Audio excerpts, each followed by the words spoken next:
Goitik datozten baloreekin bat dator, aurkariarekin garagardo bat edatea, abestea, kaletan barrena bereekin egotea. Ez da buruan sartzen, beste talde bateko jarraitzaile zarelako, biolentzia egon behar denik edo ez dakinik zer. Goi mailan egoteak pixka bat hori, modelo lana rol hori izan behar duzula. Balore batzuk representatu behar dituzu, eraman behar dituzu, zauden tokian zaudela erakutsi behar dituzu eta beti zurekin, ez?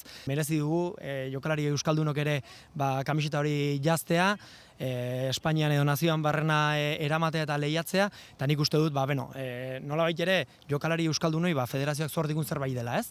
Kamiseta hori jarri eta lehiatzea guregatik. Jun eta han jaio zirenean, nik maila internazionalen jokatzen jarraitu nuen, nire emaztea haurdun zegoela jakin nuenean, ni adibidez Uruguayen nengoen, ez?